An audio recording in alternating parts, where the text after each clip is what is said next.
Uncle తీ తొందరది uncle. తీస్తున్నా నాన్న.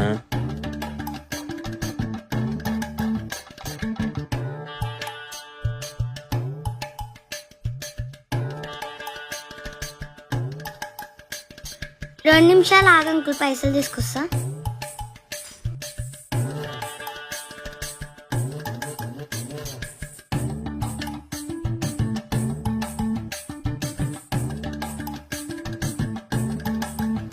తీసుకోండి అంకుల్ 200. ఇంతసేపు టైం పట్టింది నాన్న. దొరకాలి కదా అంకుల్. ఇది మీ ఇల్లు కాదా? కాదు. మళ్ళీ ఎవరిల్లు? నాకేం తెలుసు అంకుల్. ఓరి నీ అమ్మ, ఏం చేసి పిల్ల ఊరుకురో. అరే అంకుల్ రా అంకుల్, ఇంకొక 2 ఇల్లులు నేరా. మీరు చిల్లర చేస్తారని నాకు తెలుసు.